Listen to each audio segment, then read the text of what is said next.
2025 ഫെബ്രുവരിയിലാണ് ഡൽഹിയിൽ നിയമസഭാ തെരഞ്ഞെടുപ്പ് നടക്കുന്നത്. 70 നിയമസഭാ സീറ്റുകളിലേക്കുള്ള രാഷ്ട്രീയ പോരാട്ടം ആരംഭിച്ചു കഴിഞ്ഞിരിക്കുന്നു എന്ന് വേണമെങ്കിൽ പറയാം.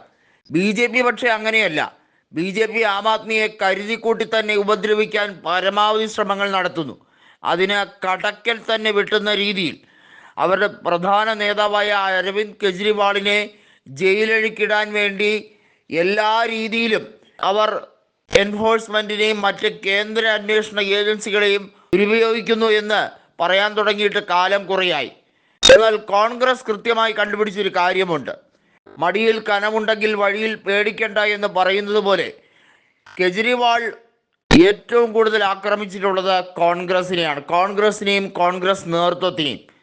ആദ്യമായി കെജ്രിവാൾ മുഖ്യമന്ത്രിയാകുന്നത് ഷീലാ ദീക്ഷിതിനെ ന്യൂഡൽഹി കണ്ടോൺമെന്റ് മണ്ഡലത്തിൽ പരാജയപ്പെടുത്തിയാണ്. അന്ന് കെജ്രിവാൾ പറഞ്ഞ ഒരു കാര്യമുണ്ട്, ഏറ്റവും വലിയ അഴിമതിക്കാർ കോൺഗ്രസ്സുകാരായിരുന്നു എന്ന രീതിയിൽ. എന്നാൽ ഇപ്പോൾ കെജ്രിവാളിന് മനസ്സിലായി കഴിഞ്ഞിരിക്കുന്നു യഥാർത്ഥത്തിൽ BJPയുടെ ഫാസിസ്റ്റ് നടപടിയും അഴിമതിയും എങ്ങനെയായിരുന്നു എന്ന്. കോൺഗ്രസിനെ തേജോവധം ചെയ്യാനും കോൺഗ്രസിനെ ഇല്ലായ്മ ചെയ്യാനും കെജ്രിവാൾ എടുത്ത നിലപാട് അതിന് കാലം കരുതി വെച്ച മറുപടി തന്നെയാണ്. ആം ആദ്മിയിലെ നേതൃത്വം കോൺഗ്രസിലേക്ക് ചേക്കേറുന്ന ഒരു കാഴ്ചയാണ് ഇപ്പോൾ കുറേ ദിവസങ്ങളായി കണ്ടുകൊണ്ടിരിക്കുന്നത്. വളരെ വൈകാതെ തന്നെ ആം ആദ്മി പാർട്ടി ഡൽഹിയിൽ അപ്രത്യക്ഷമാകുമെന്ന് വളരെ വ്യക്തം. മാത്രമല്ല, ലോക്സഭാ തെരഞ്ഞെടുപ്പിലും ആം ആദ്മിക്ക് ഒരു സീറ്റിലും ജയിക്കാൻ കഴിഞ്ഞില്ല. കോൺഗ്രസ് ആകട്ടെ മികച്ച രീതിയിൽ മുന്നേറ്റം പല മേഖലകളിലും നടത്തി. എന്നാൽ ഫലം വന്നപ്പോൾ 7 സീറ്റുകളും BJPക്ക് തന്നെ ലഭിച്ചു എന്നുള്ളതാണ്. കോൺഗ്രസും BJPയും തമ്മിലുള്ള വോട്ട് ഷെയറിന്റെ അന്തരവും കുറഞ്ഞു വന്നിരിക്കുന്നു. ആം ആദ്മിയേക്കാൾ വോട്ട് ഷെയർ നേടാൻ ഇപ്പോൾ കോൺഗ്രസിന് പല ഘട്ടങ്ങളിലും കഴിയുന്നു എന്നത് ആം ആദ്മി കേന്ദ്രങ്ങളെ അത്ഭുതപ്പെടുത്തുന്ന ഒരു കാര്യം തന്നെയാണ്. അതുകൊണ്ടാണ് ഇപ്പോൾ ആം ആദ്മി നേതൃത്വം കോൺഗ്രസുമായി ഡൽഹിയിൽ സഹകരിക്കാതിരിക്കുന്നത്. അതേസമയം ഹരിയാനയിലും ഗുജറാത്തിലുമെല്ലാം അവിടെ ആം ആദ്മി പാർട്ടി ഇന്ത്യ മുന്നണിയിൽ ശക്തമായി തന്നെ നിലനിൽക്കാൻ വേണ്ടിയാണ് ശ്രമിക്കുന്നത്. ഭഗവന്ത് സിംഗ് മാനും അരവിന്ദ് കെജ്രിവാളും 2 തട്ടിലായി കഴിഞ്ഞിരിക്കുന്നു എന്ന് വ്യക്തമാണ്.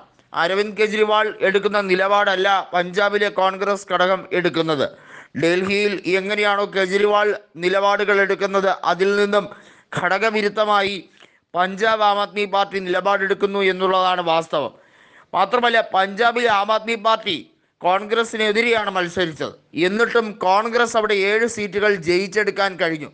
അതായത് അടിത്തറ നഷ്ടപ്പെട്ടിട്ടില്ല കോൺഗ്രസിന് പഞ്ചാബിൽ എന്നുള്ളത് വളരെ വ്യക്തമാക്കി കൊടുത്ത ലോക്സഭാ തെരഞ്ഞെടുപ്പുകളിൽ ഒന്നായിരുന്നു.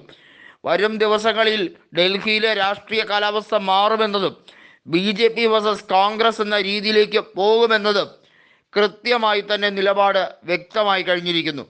മുനിസിപ്പൽ കോർപ്പറേഷനിൽ ഉൾപ്പെടെ ആം ആദ്മി പാർട്ടി ആയിരുന്നു ജയിച്ചതെങ്കിൽ പോലും ഇക്കുറി ആം ആദ്മി പാർട്ടി വലിയ രീതിയിൽ കടുത്ത പ്രതിസന്ധിയിൽ തന്നെയാണ്. നിലവിലെ സാഹചര്യങ്ങളെല്ലാം ആം ആദ്മി പാർട്ടിക്ക് പ്രതികൂലമായി കഴിഞ്ഞിരിക്കുന്നു എന്നത് വാസ്തവം.